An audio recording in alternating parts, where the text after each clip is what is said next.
نحمدہ ونصلی علی رسولہ الکریم اما بعد فاعوذ باللہ من الشیطان الرجیم بسم اللہ الرحمن الرحیم۔ اب دوسری بیت العقبہ۔ موسم حج سن 13 نبوت میں یثرب کے بہت سے مسلمان اور مشرکین حج کے لیے آئے۔ کیونکہ یہ یاد رکھیے پہلے حج ہر کوئی کرتا تھا، چاہے مسلمان ہو یا مشرکین ہو، حج سب کرتے تھے، طریقہ الگ تھا بھلے مشرکین کا، ننگے ہو کر طواف کرنا اور بتوں کے آگے رکھنا، صحیح کرنا، ایک پہاڑ دونوں پہاڑ پہ ایک پہ نائلہ رکھ دیا اور ایک پہ دونوں بتوں کے ایک میل اور ایک فیمیل دونوں پہاڑیوں پر رکھ دیے تھے۔ تو یثرب سے یعنی مدینہ سے بہت سے مسلمان اور مشرکین حج کے لیے آئے۔ مسلمانوں نے طے کیا کہ حضور پاک صلی اللہ علیہ وسلم کو مکہ کے پہاڑوں میں چکر کاٹتے، ٹھوکریں کھاتے اور خوف و ہراس کے عالم میں نہ چھوڑیں گے۔ دوسری جگہ سے آئے ہیں اور کیا کہہ رہے ہیں، رسول اللہ کو ہم ایسے حالات میں نہیں چھوڑیں گے۔ چنانچہ انہوں نے آپ صلی اللہ علیہ وسلم سے خفیہ رابطہ کیا اور ایام تشریق کے درمیانے روز رات کے وقت جمرہ عقبہ کے پاس گھاٹی میں اجتماع منعقد کرانے پر اتفاق کیا، یعنی اجتماع رکھنے پر اتفاق کیا۔ یعنی انہوں نے کیا سوچا کہ ہم اجتماع رکھیں گے اکٹھے ہو کر، اور ایک وقت طے کر لیا کہ اس وقت آپ آئیں اور اجتماع کریں۔ مقرر دن یہ لوگ اپنی قوم کے ساتھ اپنے ڈیروں میں سو گئے۔ جب رات کا پہلا تہائی حصہ گزر چکا تو چھپکے ایک دو آدمی نکل کر عقبہ کے پاس جمع ہو گئے۔ یہ کل 73 آدمی تھے، 62 خزرج کے تھے اور 11 اوس کے تھے۔ ان کے ساتھ یہ 2 عورتیں بھی تھیں، نسیبہ بن قاب اور نجار سے، اور اسما بنت عمر بنو سلیمہ سے۔ یہ تھے۔ ہوا یہ تھا کہ جب مسلمان مدینہ سے چلے تو ان کے لیڈر برا ابن معرور، بہت سے لوگوں کو ابھی یہ بھی نہیں پتا تھا کہ کون کون مسلمان ہیں، یعنی لیڈرز کو اور باقی لوگوں کو یہی نہیں پتا تھا کہ کون کون مسلمان ہیں اور کن کن کو نبی سے ملنا ہے۔ مسلمانوں کے درمیان آپس کا اتفاق تھا۔ جب یہ لوگ حج سے فارغ ہو گئے تو یہ صاحب اور کعب بن مالک یہ دونوں چھپکے سے حضور پاک صلی اللہ علیہ وسلم کے سے ملنے کے لیے گئے، کیونکہ انہوں نے کبھی حضور پاک صلی اللہ علیہ وسلم کو دیکھا نہیں تھا، اس لیے لوگوں سے پوچھنے لگے کہ وہ شخص کون ہے جس نے نبوت کا دعویٰ کر رکھا ہے۔ تو انہوں نے کہا کہ تم نہیں جانتے انہیں کہ وہ کہاں ہیں؟ ایسا کیوں؟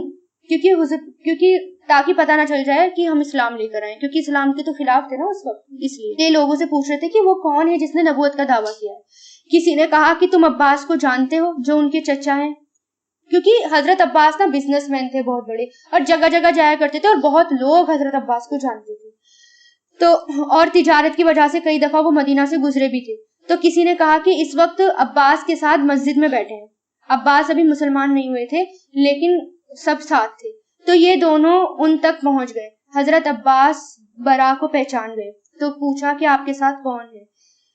کعب، انہوں نے کہا کعب ہے۔ تو حضور پاک صلی اللہ علیہ وسلم بتاتے ہیں کہ وہی کعب جو شاعر ہیں، یعنی ان کے بارے میں بھی بات تھی کہ وہ شاعر ہیں۔ تو حضرت کعب کہتے ہیں کہ خدا کی قسم مجھے زندگی میں کسی بات سے اتنی خوشی نہیں ہوئی جتنی کہ حضور پاک صلی اللہ علیہ وسلم کی اس بات کو سن کر کہ وہ مجھے پہچان گئے، یعنی مجھے میرے اس سے پہچان گئے۔ اب ذرا سوچیں، کوئی اگر کلاس میں بھی ایسا ہوتا ہے نا، بہت بڑی کلاس ہو اور اگر ٹیچر بھی کسی کو پہچان جائے اور کسی ایک اسٹوڈنٹ کو، تو وہ اس میں بھی خوشی ہوتی ہے کہ مجھے تو جانتی ہیں۔ تو رسول اللہ کسی کو پہچان جائے تو وہ خوشی کیوں نہیں ہوگی ان کو؟ تو اس بات سے ان کو بہت خوشی ہوئی۔ اور پھر یہ بھی کہ تبلیغ کے لیے یہ بھی امپورٹنٹ ہے کہ لوگوں میں دلچسپی لینی چاہیے۔ حضور پاک صلی اللہ علیہ وسلم لوگوں کے بارے میں جانکاری رکھتے تھے اور لوگوں میں دلچسپی لیتے تھے۔ اب انہوں نے حضور پاک صلی اللہ علیہ وسلم سے بات کی، پھر وقت اور جگہ طے کی اور کہا کہ ملنا کیسے، کیونکہ کسی کو یہ بات نوٹس میں نہیں آنی چاہیے کہ اتنی بڑی تعداد میں مدینہ سے مسلمان آئے ہیں نبی سے ملنے کے لیے، اس لیے چھپتے چھپاتے انہوں نے وہ دن طے کیا۔ اب یہاں پر یہ بات آ رہی ہے کہ ایام تشریف درمیانے روز رات کے وقت ہمراہ عقبہ کے پاس گھاٹی میں ایک اجتماع رکھیں گے۔ اب اس ایسے یہ بات طے ہوئی، چھپتے چھپاتے ایک ایک کر کے دو کر کے لوگ کہاں جمع ہوتے گئے؟ کس کے پاس جمع ہوتے گئے؟ عقبہ کے پاس۔ اچھا، یہاں پر یہ ہے کہ 2 عورتیں تھیں، نسیبہ بنت کعب اور دوسری اسما بنت عمر۔ نسیبہ کون تھی؟ ام عمارہ کے بارے میں سنا ہے؟ انہوں نے جنگ احد پر حضور پاک صلی اللہ علیہ وسلم کا دفاع کیا تھا. اور یہ پھر حضور پاک صلی اللہ علیہ وسلم تشریف لائے. آپ کے ساتھ آپ کے چچا حضرت عباس بن عبد المطلب بھی تھے. وہ ابھی تک اپنی قوم کے دین پر تھے لیکن چاہتے تھے کہ اپنے بھتیجے کے معاملے میں موجود رہیں اور ان کے لیے ٹھوس اطمینان حاصل کر لیں, کیونکہ یہ نہیں چاہتے تھے کہ نبی کو کسی بھی طرح کوئی پریشانی ہو, کیونکہ اپنے بھتیجے سے بہت محبت کرتے تھے, حالانکہ ابھی تک اسلام نہیں لائے تھے. سب سے پہلے حضرت عباس ہی نے بات کی, یعنی ڈائریکٹ بات سب سے پہلے کس نے کی؟ حضرت عباس نے. انہوں نے کہا حضور پاک صلی اللہ علیہ وسلم اپنی قوم اور اپنے شہر میں عزت اور حفاظت کے ساتھ ہیں, لہٰذا اگر تمہارا یہ خیال ہے کہ تم انہیں جس چیز کی طرف بلا رہے ہو اسے نبھاؤ گے اور انہیں ان کے مخالفین سے بچا لو گے تو تم نے جو ذمہ داری اٹھائی ہے اسے تم جانو, ورنہ انہیں ابھی چھوڑ دو. ایسا کیوں؟ کیونکہ وہ حضور پاک صلی اللہ علیہ وسلم کو اپنے یہاں بلانے آئے تھے کہ یہاں بڑی مشکل ہے, یہاں اطمینان سے نہیں ہیں, آپ ہمارے ساتھ چلے. تو اس پر یہ جواب کیوں دیا حضرت عباس نے کہ جو تم نے ذمہ داری اٹھائی ہے, مطلب کہ ذمہ داری چھوٹی موٹی نہیں تھی. یہ حضور پاک صلی اللہ علیہ وسلم کو لے جانے کا مطلب یہ تھا جنگ, ہر اسٹیپ پر جنگ. کیا یہ نبھا پاؤ گے؟ کیا اس پہ اپنے عہد پر ٹکے رہو گے؟ اگر ہے ایسا تو ٹھیک ہے, لے جاؤ, ورنہ ان کو یہیں چھوڑ دو. ایسا نہ ہو کہ کہیں آگے چل کر حضور پاک صلی اللہ علیہ وسلم کا ساتھ چھوڑ دو. اس کے جواب میں اہل یثرب کے ترجمان حضرت برا بن معمور نے کہا. کون تھے یہ؟ برا بن معرور, جن کے بارے میں بھی بتایا تھا. ہم صدق و وفا کا اور حضور پاک صلی اللہ علیہ وسلم کے لیے اپنی روحیں نچھاور کرنے کا ارادہ رکھتے ہیں, لہٰذا اے اللہ کے رسول آپ بات مان لیجئے اور اپنے لیے اور اپنے رب کے لیے جو عہد و پیمان پسند ہو لے لیجئے. یعنی ہم پکا وعدہ کرتے ہیں, آپ ہماری بات مان لیجئے, مطلب ہم پھریں گے نہیں, آپ ہمارے ساتھ چلیے. اس کے بعد رسول اللہ صلی اللہ علیہ وسلم نے گفتگو کی, یعنی باتیں کی.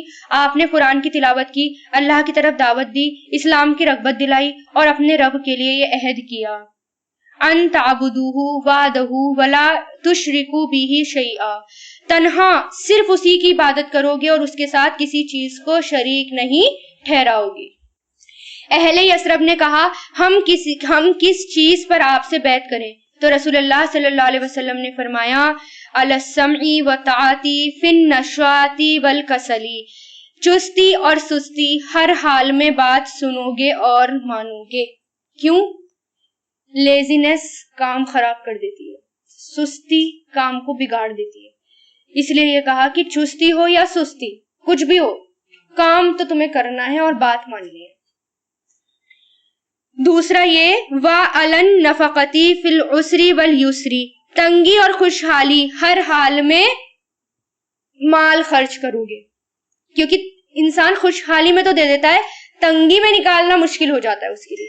تو کیا کہنا ہے نبی؟ تنگی ہو یا خوشحالی, ہر حال میں تمہیں مال خرچ کرنا ہے.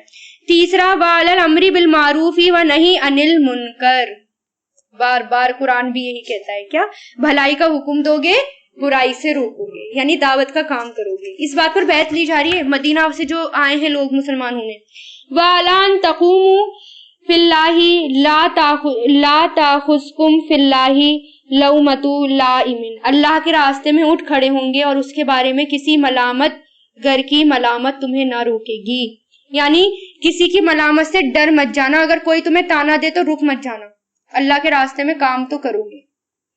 پھر یہ جب تمہارے پاس میں آ جاؤں تو میری مدد کرو گے, اور جس چیز سے اپنے جان اور اپنے بال بچوں کی حفاظت کرتے ہو اس سے میری حفاظت کرو گے, اور تمہارے لیے پھر جنت ہے. یعنی یہ نہیں کہا کہ میں تمہیں کچھ دوں گا, بلکہ کیا کہا, یہ سب کر لو گے تو تمہارے لیے پھر جنت ہے. تو جنت جانے کی شرطیں کیا بتا دی نبی نے؟ کیا پتہ چلتا ہے یہاں پر؟ صرف اللہ کو ماننا سب سے پہلے, کسی اور کو نہیں ماننا. دوسرا چستی ہو یا سستی, ہر حال میں اللہ کا کام تو کرنا ہے. پھر خوشی ہو یا تنگی, خرچ تو کرنا ہے. بھلائی کا حکم دو گے اور برائی سے روکو گے. اللہ کے راستے میں اگر چل دیے پھر کسی کے تانوں سے اور ملامت سے نہیں ڈرو گے. پھر کس سے ڈرو گے؟ صرف اللہ سے. اور آخری کیا؟ اپنی جان اور مال سے زیادہ نبی کو امپورٹنس دو گے. اپنے سے زیادہ کس کی حفاظت کرو گے؟ نبی کی. تو تمہارے لیے کیا ہے؟ جنت. ہم یہاں پر یہ سوچیں کیا ہم اتنی محبت کرتے ہیں نبی سے؟ اور اگر کرتے ہیں تو صرف زبانی محبت ہے یا اصولی محبت ہے؟ کیا کچھ کر کے دکھاتے ہیں؟ اگر محبت ہے تو محبت کا تقاضا یہ ہے کہ کام کر کے دکھاؤ، کچھ کر کے دکھاؤ، یہ محبت ہے، صرف زبان سے رٹنا محبت نہیں ہے۔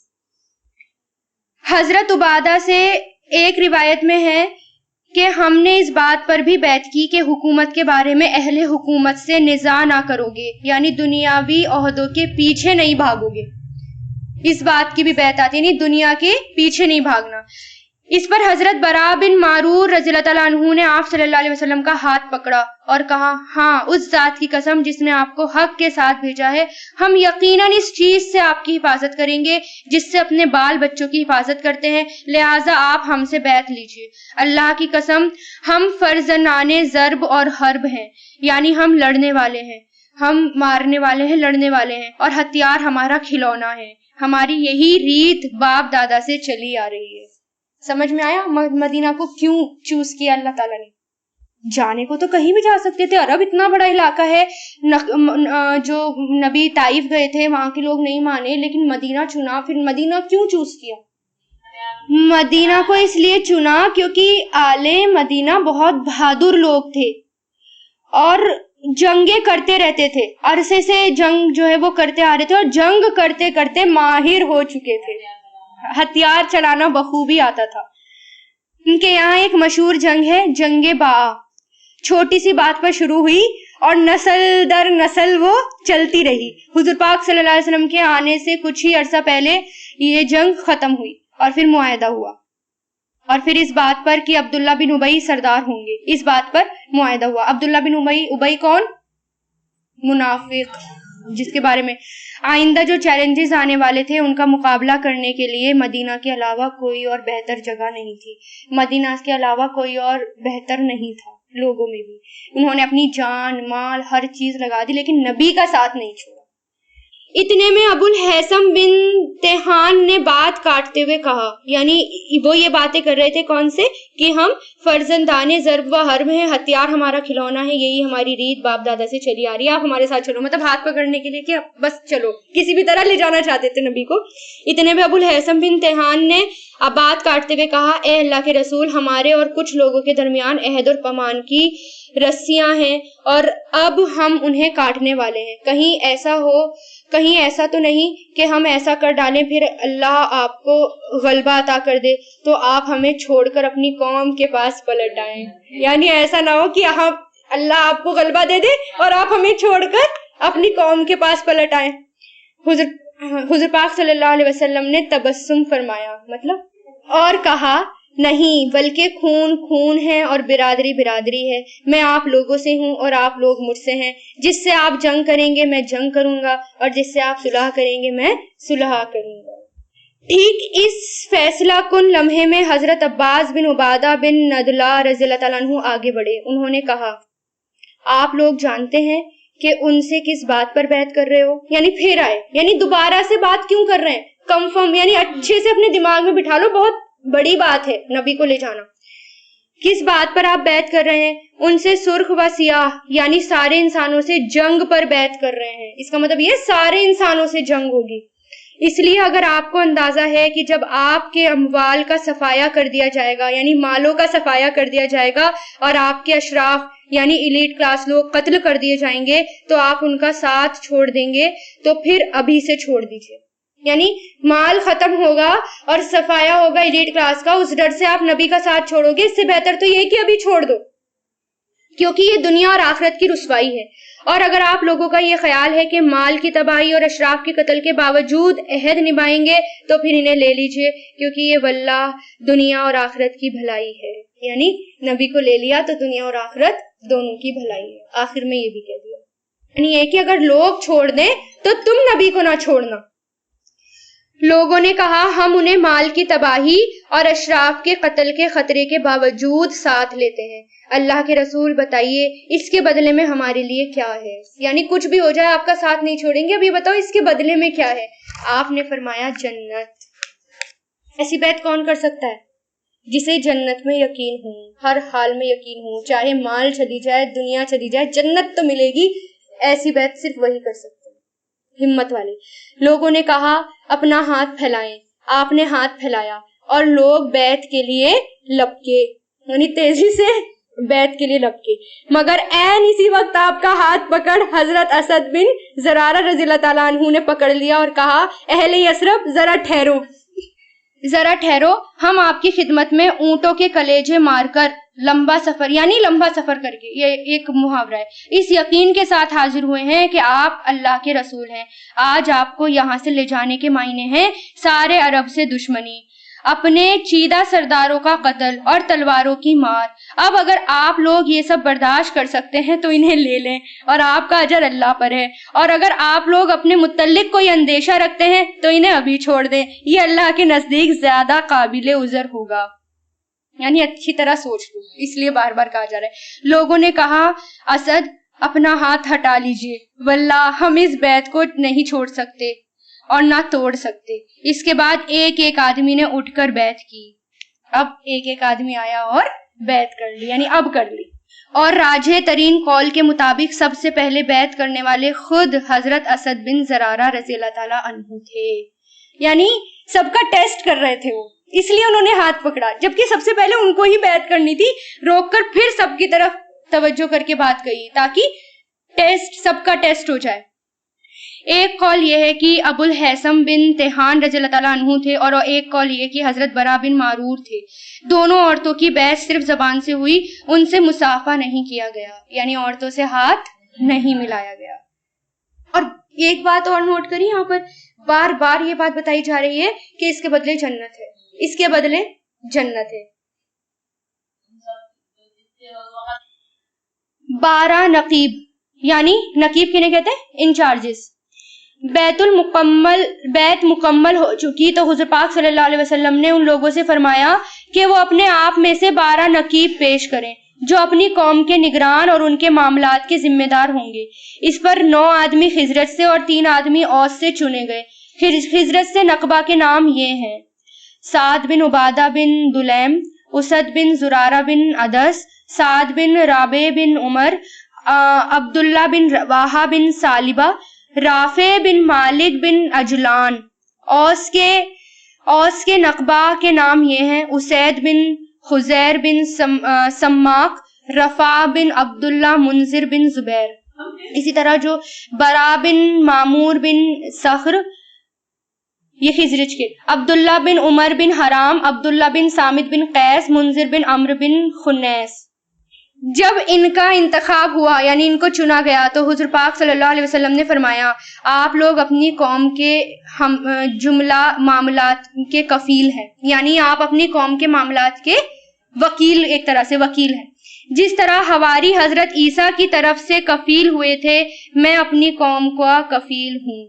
ان سب نے کہا جی ہاں، یعنی موسیٰ علیہ السلام نے بھی اپنی قوم میں سے 12 انچارج مقرر کیے تھے نا، 12 سردار تھے جو چنے گئے تھے۔ تو یہاں پر بھی کیا ہے، پلاننگ ہو رہی ہے کام کیسے کیے جائیں۔ تو آپ یہ دیکھیے کہ پلاننگ کے بغیر کوئی کام کیا نہیں جاتا۔ سیرت میں ہر جگہ آپ دیکھیں گے نبی ہر کام کی پلاننگ کرتے تھے۔ یہ ہے دوسری بیعت العقبہ، یہ حضور پاک صلی اللہ علیہ وسلم کی اب تک کی زندگی میں سب سے عظیم اور اہم بیعت تھی۔ اس کی وجہ سے واقعات کا رخ بدل گیا اور تاریخ کی لائن بدل گئی۔ جب بیعت پوری ہو چکی اور لوگ بکھرنے ہی والے تھے تو ایک شیطان کو اس کا پتہ چل گیا، یعنی کس کو پتہ چل گیا؟ شیطان کو۔ اس کا نام عزب ابن عزیب تھا، عزب یعنی اسی سے اس نے سن لیا، اور وہ اس گھاٹی کا شیطان تھا، یعنی اس گھاٹی کا شیطان تھا۔ اس نے نہایت بلند آواز سے، جو شاید ہی کبھی سنی گئی ہو، پکار لگائی کہ خیمے والوں کیا محمد سے نمٹو گے؟ یہ آواز شیطان نے لگائی۔ اس وقت بے دین اس کے ساتھ ہیں اور وہ تم سے لڑنے کے لیے جمع ہو گئے، یعنی سارا کام خراب کر دیا اس شیطان نے، یعنی تم جھوٹی بات کے تم سے لڑنے کے لیے تیاری کر رہے ہیں۔ حضور پاک صلی اللہ علیہ وسلم نے فرمایا اما واللہ یا عدو اللہ لا تفرغن لکا، قسم اللہ کی، اللہ کے دشمن، میں تیرے لیے جلد ہی فارغ ہو رہا ہوں، یعنی او اللہ کے دشمن میں تیرے لیے جلد ہی فارغ ہو رہا ہوں. کس سے کہا؟ شیطان سے. اور لوگوں سے فرمایا اپنے اپنے ڈیروں پر چلے جاؤ. چنانچہ یہ لوگ اپنے اپنے ٹھکانوں پر واپس جا کر سو گئے اور وہیں صبح کی. ادھر صبح ہوئی تو قریش نے اس پر احتجاج کے لیے اہل یثرب کے خیموں کا رخ کیا. یعنی پتہ لگانے کے لیے کہ رات کچھ آواز سنی تھی, خیمے میں چلے گئے پتہ لگانے کے لیے. مگر مشرکین یثرب نے کہا کہ یہ تو جھوٹی خبر ہے, ایسی کوئی بات ہم نے سنی نہیں. جبکہ مسلمان نے چپی سادے رکھی. یعنی سب پوچھ رہے تھے, مسلمان خاموش رہے اور مشرکین جواب دے رہے تھے کیونکہ کسی کو پتا نہیں تھا, صرف شیطان کو پتا تھا. تو مشرکین نے کہا نہیں ہمیں تو نہیں پتا, یہ تو سب اپنے خیمے میں سو رہے تھے کیونکہ چھپ کے گئے تھے نا, کسی کو پتا ہی نہیں چلا ان کے نکلنے کا. چنانچہ قریش نے مشرکین کی بات سچ سمجھی اور نامراد واپس چلے گئے. لیکن بعد میں قریش کو یقینی طور پر معلوم ہو گیا کہ خبر صحیح ہے. چنانچہ ان کے سواروں نے تیز رفتاری سے اہل یثرب کا پیچھا کیا اور سعد بن عبادہ اور منذر بن عمر کو ازاخر کے پاس جا لیا, مطلب پکڑ لیا. لیکن منذر بن عمر نے انہیں بے بس کر دیا اور نکل بھاگے. البتہ سعد پکڑے گئے اور انہیں باندھ کر مارتے اور بال گھسیٹتے ہوئے مکہ لے جایا گیا. لیکن وہاں مسعم بن عدی اور حارث بن حرب نے انہیں چھڑا دیا کیونکہ وہ ان دونوں کے قافلوں کو مدینے میں پناہ دیا کرتے تھے. یعنی نیکی کام آئی, یہاں پر نیکی کے کام کرتے تھے نا تو نیکی کام آ گئی. ادھر انصار نے ارادہ کیا کہ مکہ پر دھابا بول دیں, مگر اتنے میں حضرت سعد آتے دکھائی دیے, لہٰذا تمام لوگ بالخیریت مدینہ روانہ ہو گئے. اچھا بس اس واقعے میں پتہ ہے سیکھنے کو کیا ہے کہ شیطان جو ہے وہ کاموں کو مشکل بنا دیتا ہے. اگر کام آسان ہو رہا ہو نا تو شیطان اسے مشکل کر دیتا ہے. جیسے آج بہت آسان کام ہے, اس کو شیطان نے مشکل کر کے بنا دیا ہمارے لیے, ہے نا. کام خراب کرتا ہے, فتنے ڈلواتا ہے. حضور پاک صلی اللہ علیہ وسلم نے فرمایا اپنے ارادوں کی تکمیل کے لیے رازداری سے کام لو. یعنی شیطان سے بچ جاؤ, اس لیے کیا کرو, اپنا کام سے کے لیے رازداری سے کام لو, کسی کو پتا چلنے نہ دو. جیسے اس موقع پر رازداری سے کام لیا گیا تھا.